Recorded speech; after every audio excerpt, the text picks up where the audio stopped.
Mesdames et messieurs, fidèles auditeurs, en condition de clé de sa matinale, nous rendons grâce à le Seigneur, l'omnipotent et l'omniscient, le maître et le témoin de tous, le vrai juge, le vrai donateur et le plus parfait secret des confidents. Bienvenue, mesdames et messieurs, à vous tous.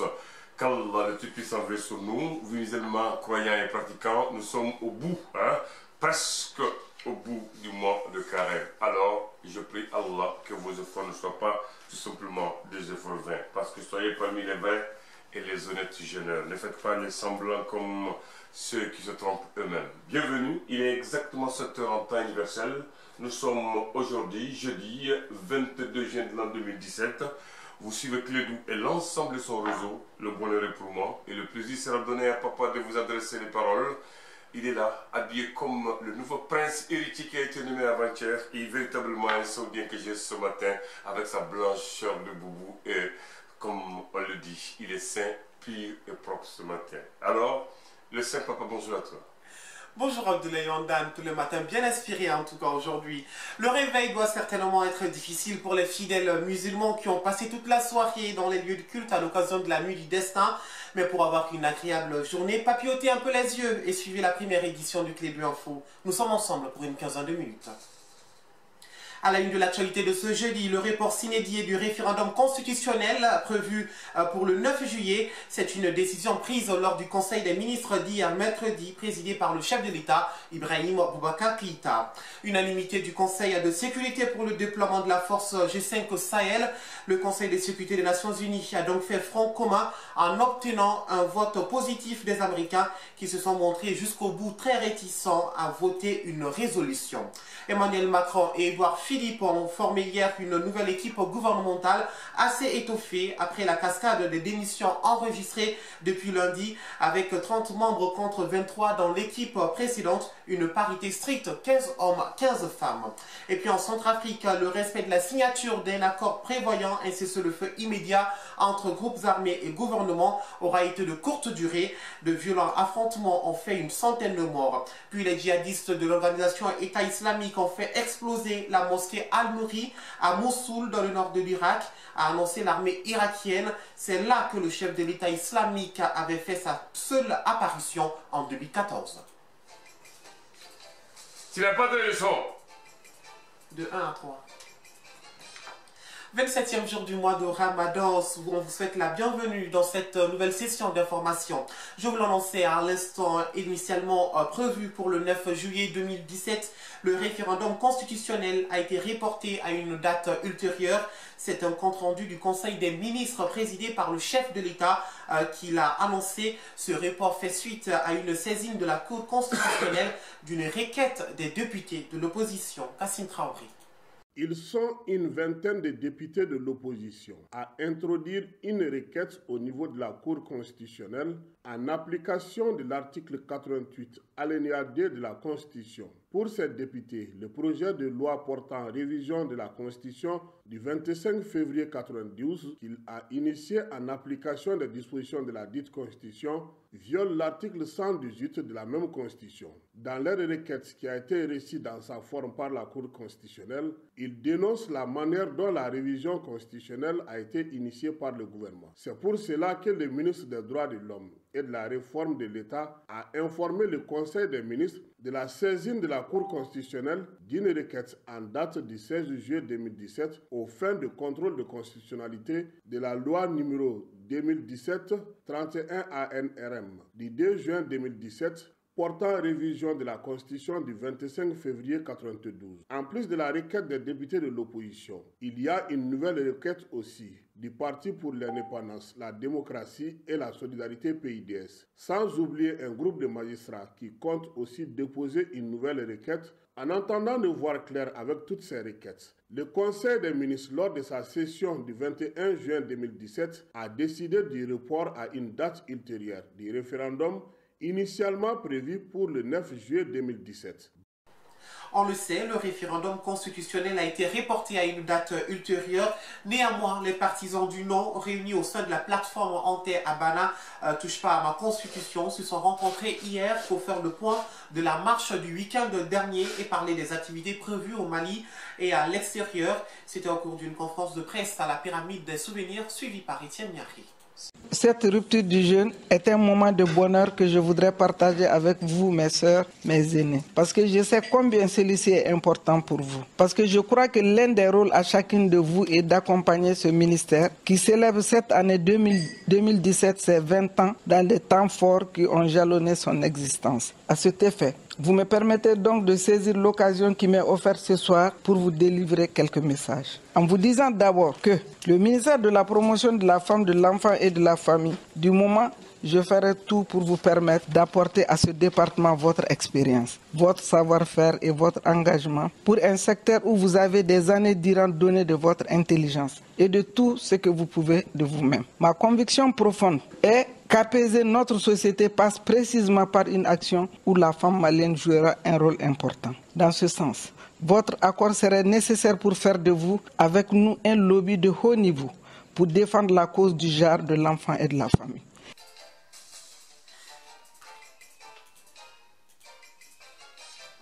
Nous poursuivons cette édition avec l'actualité étrangère. Ce jeudi 22 juin, le tribunal correctionnel va s'intéresser à la fortune du fils du président équato-guinéen Théodora Obiang Nguema Mangé et à son patrimoine en France. Un patrimoine considérable. En 2016, l'ensemble du patrimoine mobilier et immobilier de Théodora Obiang, saisi en France, avait été évalué à 100 millions d'euros.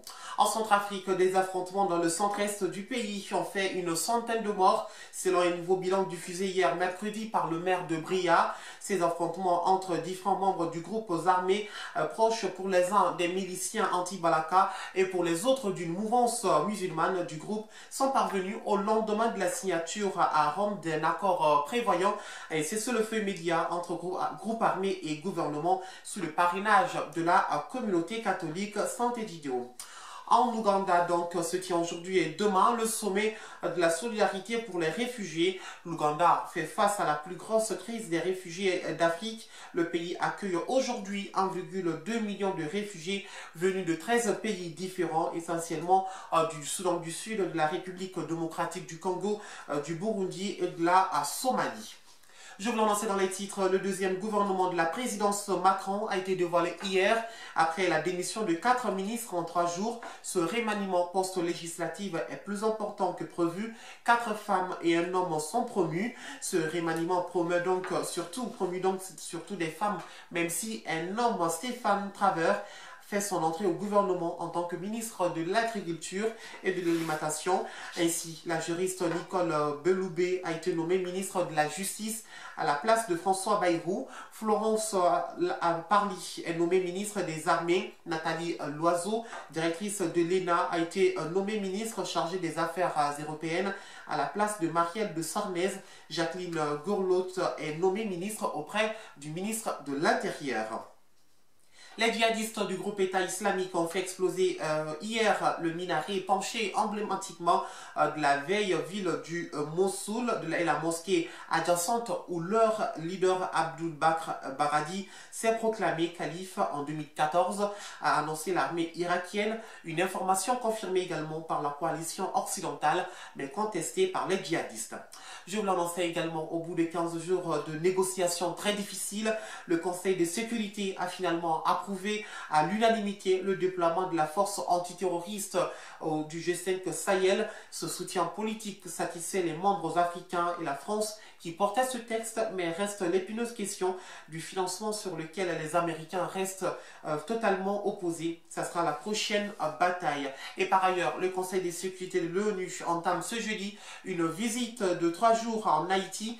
La venue de cette délégation intervient alors que la MINUSMA va prendre fin en octobre, c'est-à-dire la MINUSMA donc en Haïti, après 13 ans d'existence dans ce pays. Mais la situation du pays de la Caraïbe préoccupe toujours les Nations États-Unis qui vont déployer une nouvelle mission de maintien de la paix en octobre. Et pour terminer, depuis plusieurs jours, le sud-ouest des États-Unis et en particulier l'État de l'Arizona fait face à une vague de chaleur sans précédent depuis le début des années 90. À Phoenix, des dizaines de vols ont été annulés lorsque le mercure s'est approché des 50 degrés Celsius. Alors que l'été vient tout juste de commencer, la population et les autorités essayent de s'organiser.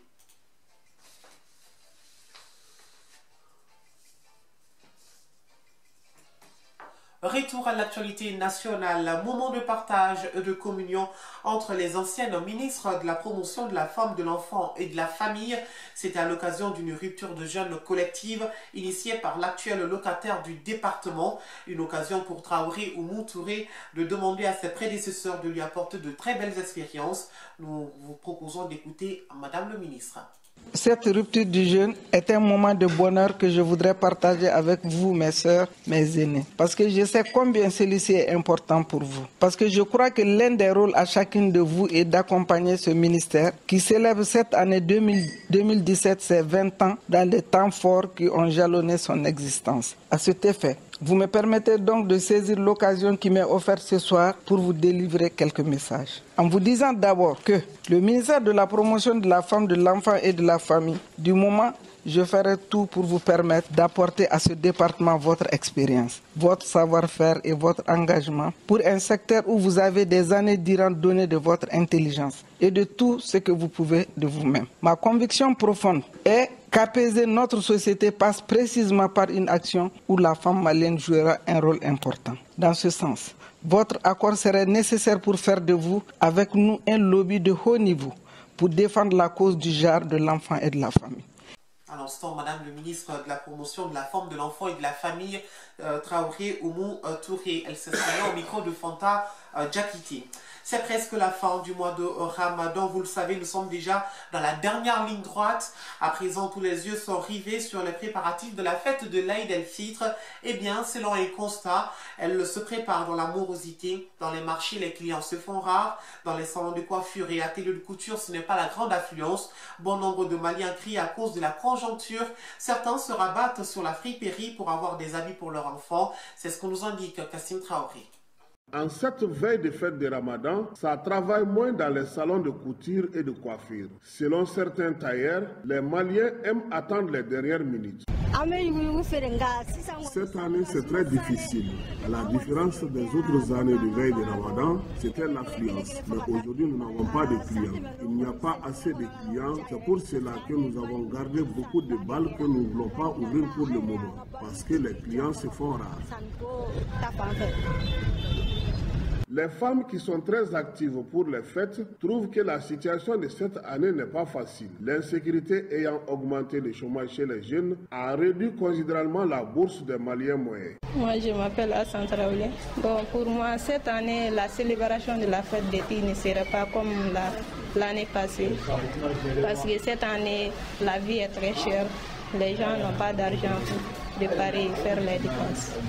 Pour moi, c'est dû à l'état actuel du pays. Préparer la fête, en plus des dépenses du mois de Ramadan, n'est pas facile pour tous les chefs de famille. On prépare la fête comme on le peut, puisque avec la vie chère de maintenant, même au marché, on constate que les produits qui sont sur le marché, les habits des enfants, les chaussures sont très chers. C'est un peu difficile de préparer la fête et puis les nourritures. Donc, avec les dépenses du mois de Ramadan, préparer la fête, c'est un peu difficile. Mais quand même, on est là. L'année passée, cette année, on ne voit pas pratiquement de changement. Ces 2 dernières années sont des années qui sont, je dirais, semblables sur le plan économique. Il y a aussi de la friperie arabe au Mali. Ce marché est dominé par les habits des hommes. Mais là aussi, les vendeuses sont dans l'attente des clients.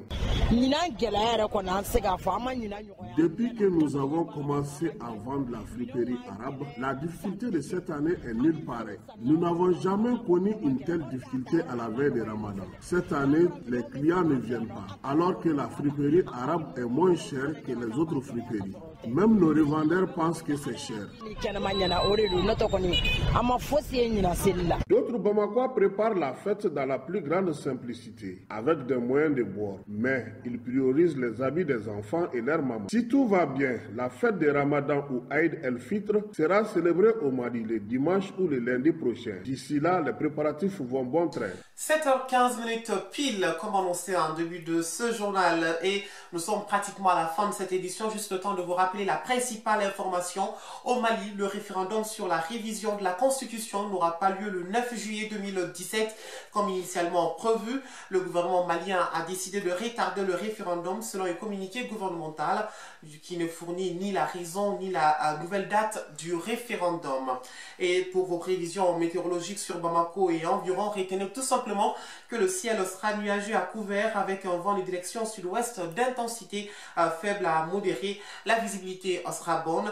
Des activités pluvio-orageuses se produiront dans l'après-midi ou la nuit. Les températures maximales et minimales prévues pour la journée sont respectivement de 31 et 21 degrés. Le soleil s'est levé ce matin à 6h05 et il se couchera à 19h03.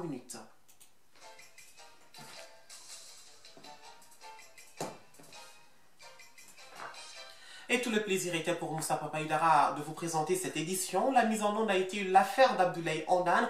Grand merci à vous de nous avoir suivis. Vous pouvez retrouver ce journal sur les www.info-mali.com. Et pour votre pensée du jour, quand on pense négativement, on trouve des problèmes partout.